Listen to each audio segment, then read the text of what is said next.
तू ही रे माझा मितवा प्रेक्षकांनो, मालिकेचा कसला जबरदस्त ट्रॅक आपल्याला पाहायला मिळत आहे। आत्तापर्यंत इकडे आता वल्लरी अनेक कारस्थानं करते। घरातले सगळेजण शत्रू शोधायला बाहेर जात आहेत, पण घरातला शत्रू मात्र घरातच दडून बसलेला आहे हे कुणाच्याही लक्षात येत नाहीये। आणि इथेच आता मालिकेमध्ये खूप मोठा टर्निंग पॉइंट येताना आपल्याला दिसत आहे। आणि त्याच वेळेलाच आपण पाहिलंय की आता संशय आलेला आहे, तो म्हणजे स्वतः आता इकडे रमाकांतला वल्लरीवरती। आणि त्यानंतर त्याच्या हातात पुरावा नाहीये, पण तोच पुरावा तेव्हा भेटणार जेव्हा खोटे दागिने वल्लरी ठेवण्यासाठी तिजोरीत आलेली आहे। हो प्रेक्षकांनो, आणि इथेच मालिकेचा सगळ्यात महत्त्वाचा टर्निंग पॉइंट आलेला आहे। घेताना जरी ती पकडली गेली नसली तरी खोटे दागिने तसे बनवून ठेवताना मात्र आता वल्लरी पकडली गेलेली आहे। आणि त्यानंतर खऱ्या अर्थाने मालिकेमध्ये टर्निंग पॉइंट आलाय। नक्की काय घडलंय, कसं घडलंय, अर्णवच्या समोर आता सगळं सत्य कसं आलंय, की घरचा भेदी कोण आहे आणि त्यामुळे नम्रताला चढवणारी कोण आहे हे पण कसं समजलंय, सगळं सविस्तरपणे पाहूया। छोटासाच व्हिडिओ शेवटपर्यंत नक्की। इकडे आपण पाहिलंय की अर्णवने सगळा माल पोलिसांच्या ताब्यात दिलाय आणि पोलिसांना सांगितलेलं आहे की काहीही झालं तरी सुद्धा या सगळ्याचा मास्टरमाइंड कोण आहे तो शोधून काढा। लवकरात लवकर तो मास्टरमाइंड जर का आता शोधून काढला ना तरच आपल्याला मात्र आता सगळ्यांच्या समोर हे सिद्ध करता येईल की आम्ही जे काही पाठवलं होतं ते आता माल व्यवस्थित होता आणि हा माल यांनी पळवलाय। असं म्हटल्यावर ती पोलीस म्हणतात, चिंता करू नका, यांना एकदा का असं थोबाडलं ना आणि यांची अशी चामडी लोळवली ना की त्यानंतर मात्र आता हे या सगळ्यामध्ये 100% मात्र आता सत्य सांगतील, तुम्ही चिंता करू नका। असं म्हणत मात्र आता इकडे अर्णव सांगायला लागतोय, मी सिंदूर अजिबात चिंता करायची नाहीये, आता काहीही झालं तरी तो पकडला जाणार। आणि शिर्केंना लगेचच अर्णव सांगायला लागतोय, पोलिसांकडून अपडेट घेत राहा आणि काहीही झालं तरी लवकरात लवकर मात्र पोलिसांकडून अपडेट मिळाल्यावरती त्या सौदामिनीचंच नाव ते लोक घेणार। सौदामिनीचं नाव एकदा समोर आलं ना की त्यानंतर सौदामिनीचा बरोबर रीतीने वाट लावायची। असं म्हणत अर्णवने मात्र आता हे सगळं ठरवले। त्यानं इकडे आता रमाकांत विचार करतोय की वल्लरी ते आता आईंच्या रूम मध्ये दागिने का चोरत होती, नाही काहीतरी गडबड आहे। आणि असं म्हटल्यावर ती मात्र आता तो म्हणतो, आजपासून काहीही झालं तरी आता वल्लरीवरती कायमस्वरूपी लक्ष इकडे ठेवायलाच पाहिजे।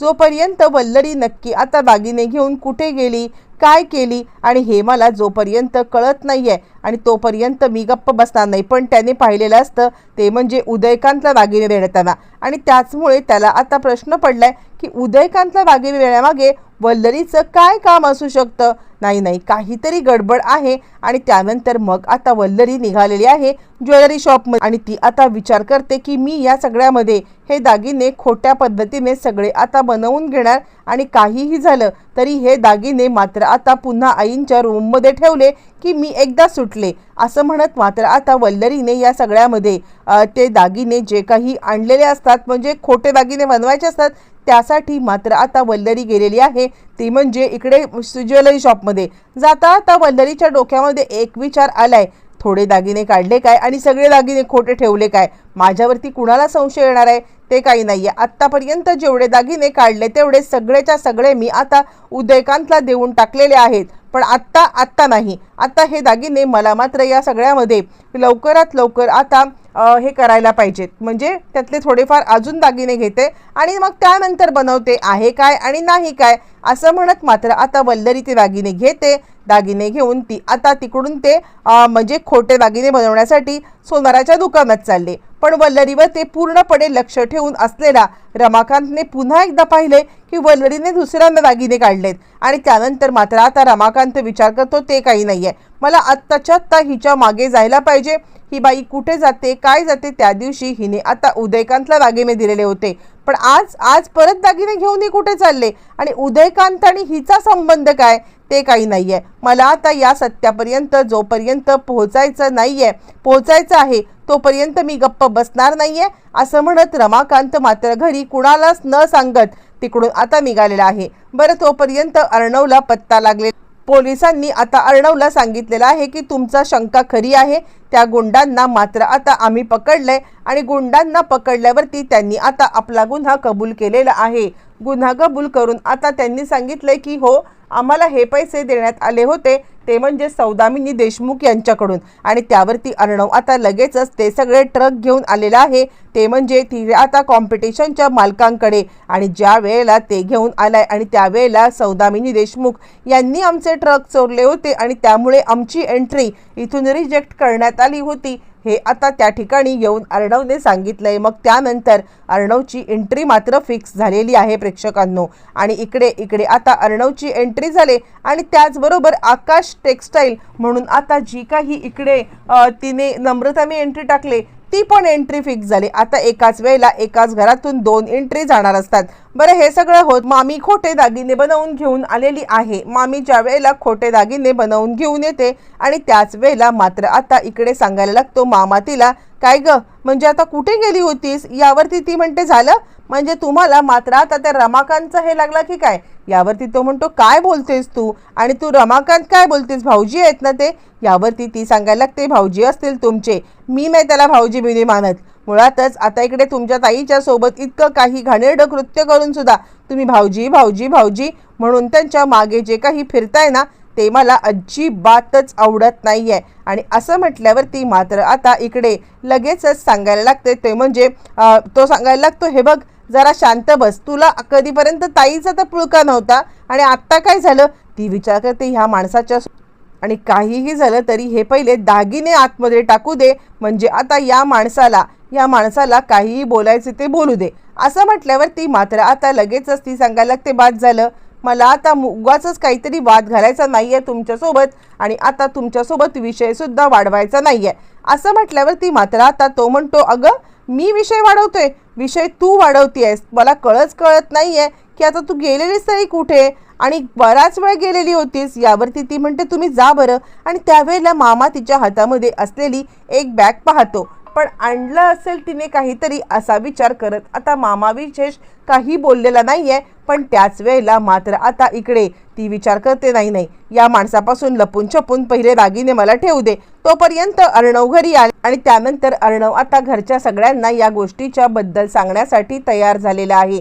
पण त्याच वेळेला मात्र आता इकडे नम्रताने पाहिलेलं आहे, ते म्हणजे सात्विका फॅशन यांची आता एंट्री पुन्हा एकदा हे झालेली आहे आणि त्यामुळे तिचा रागाचा पारा चढलाय। हे काय म्हणजे आता आकाश इंडस्ट्रीजची एंट्री होती, पण त्यानंतर सात्विका फॅशनची सुद्धा एंट्री, ते काही नाहीये, हे जरा अतिच झाले। म्हणजे एरवी जर का सात्विका फॅशनची एंट्री झाली असती आणि आकाश टेक्सटाईलची नसती झाली तर कुणीही या सगळ्यामध्ये कान हलवले नसते। पण आत्ता मात्र साम दाम दंडभेद सगळं वापरून यांनी आता आपली एंट्री केले, ते काही नाहीये। आई बोलतात तेच बरोबर आहे, म्हणजे या घरामध्ये पार्शलिटी चालते।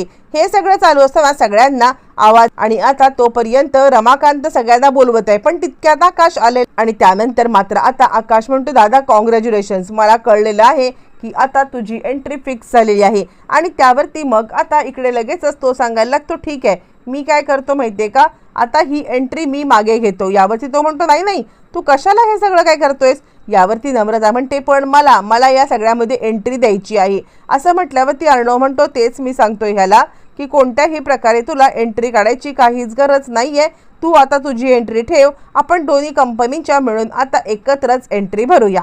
असं म्हटल्यावरती मात्र आता नम्रता जरा जास्त चिडले, म्हणजे हे काय चाललंय, आकाशना काहीच कळत नाहीये का? प्रत्येक वेळेला आपलं दादा करत बसलेले असतात, असं ती रागारागात बोलायला लागते। बरं, हे सगळं होत असताना त्यानंतर मात्र आता इकडे तोपर्यंत रमाकांतने सगळ्यांना का आवाज दिलाय म्हणून तो पुन्हा आवाज देतो, सगळेजण का आलेले नाहीयेत म्हणून त्याने पुन्हा आवाज देऊन सगळ्यांना मात्र आता बोलवून घेतले। लवकर या असं म्हणत मात्र आता सगळ्यांना बोलवले। सगळेच जण तिकडे गेलेले आहेत आणि ज्या वेळेला सगळेजण येतात आणि त्याच वेळेला वल्लरी मात्र आता दागिने ठेवताना पकडली गेले आणि त्यावरती मात्र आता इकडे सगळेजण आलेत आणि काय झालं असं म्हटल्यावरती मात्र तो सगळेच सांगायला लागतो की असा प्रकार घडलाय, वल्लरी दागिने काढत होती। वल्लरी म्हणते मी तर दागिने ठेवत आहे आणि त्यावरती तो म्हणतो हे दागिने चेक कर, कारण या बाईने दागिने काढून नेले होते आणि त्यानंतर हे दागिने आणून ठेवत आहे। सगळ्यांच्या समोर आता वल्लरीचा खरा चेहरा आलेला आहे आणि वल्लरी या सगळ्यामध्ये किती फ्रॉड आहे, कशी फ्रॉड आहे, हे सगळं मात्र आता सगळ्यांच्या समोर आलेलं आहे एका झटक्यात. मात्र आता सगळ्या गोष्टी क्लिअर झाल्यात आणि वल्लरीचं भांडं फुटलेलं आहे. रमाकांतने घाणेरड्या वल्लरीची घाणेरडी कारस्थानं अख्ख्या घराच्या समोर आणत सगळ्यांना मात्र आता एकदम अवाक् करून टाकलेलं आहे.